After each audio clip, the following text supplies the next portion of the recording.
All right, guys, so for today, it's Monday, October 19th. I've had a few questions on what we are doing for ELA. So you want to click on the Google Doc, and it's page 104 and 105 in your textbook. So if you only click on the Google Doc, you are probably going to be confused on what we're doing.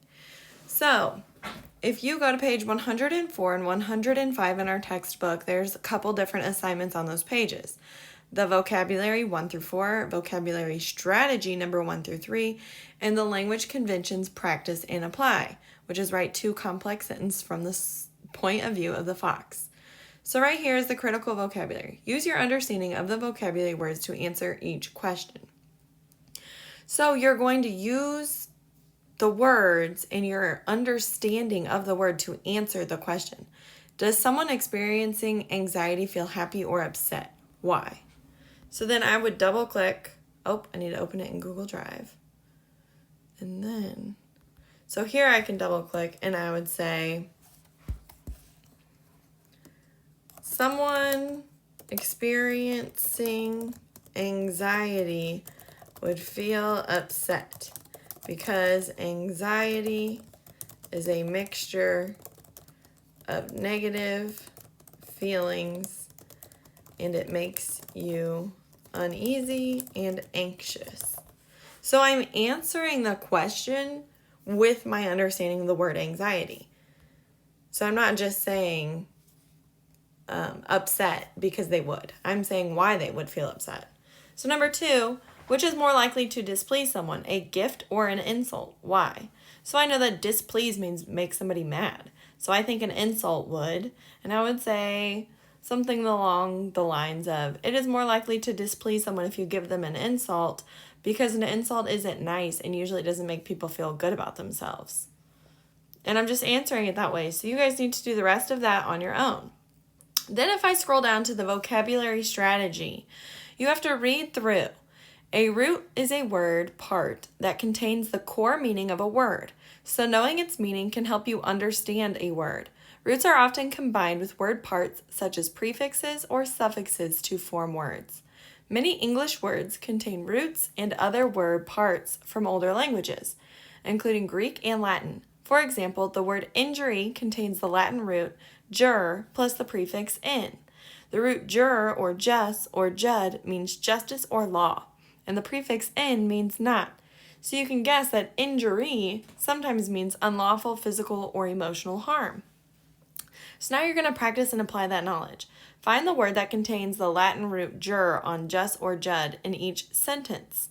Use context clues and the root's meaning to write a definition of the word. Then use a dictionary to check your definition. So let's do number 1 together. So when I read the sentence, a judge was appointed to oversee the trial, I see the word judge has the Latin root of jud. So judge equals root jud. And up here we learned that the root jur, jus, or jud means justice or law.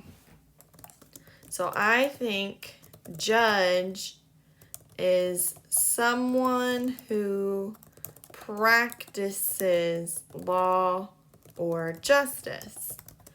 And then you would want to go and you'd want to Google it. What is the definition of judge? And you're going to check your work. A public official appointed to decide cases in a court of law. Perfect. Somebody who practices law. So I'm just going to copy that. I'm going to go back and I'm going to click enter and paste it.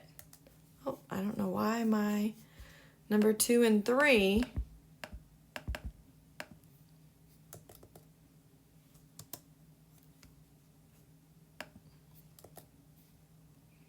So that's what you're doing. You're guessing what you think it means and then putting the actual definition there. So you need to do 2 and 3. And then practice and apply. Read the instructions and complete the sentences. Practice and apply. Work independently to create your own complex sentences written from the point of view of the fox. So remember last week we did complex sentences. It's where you have an independent and a dependent clause connected.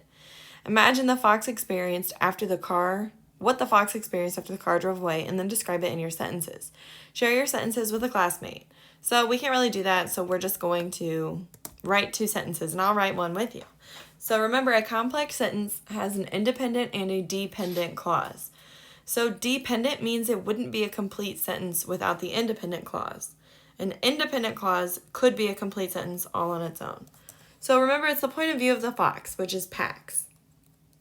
So I watched my boy drive away, and it made me howl in pain. That's a complex sentence because the first part, I watched my boy drive away, could be a complete sentence on its own. So that's the independent clause. But then I connected to, and it made me howl in pain, which that would not be a complete sentence all on its own. So all you're doing, you're writing one more sentence on your own, which you're going to write it from the point of view of the fox in the story we read last week about Pax. That is all you're doing today. And then when you get done, you're going to turn it back in to Google Classroom. You're going to go to Monday, ELA, right here. And you're going to click down here on your screen. It'll say student work, and you're going to add the edited attachment, or you can even add a screenshot.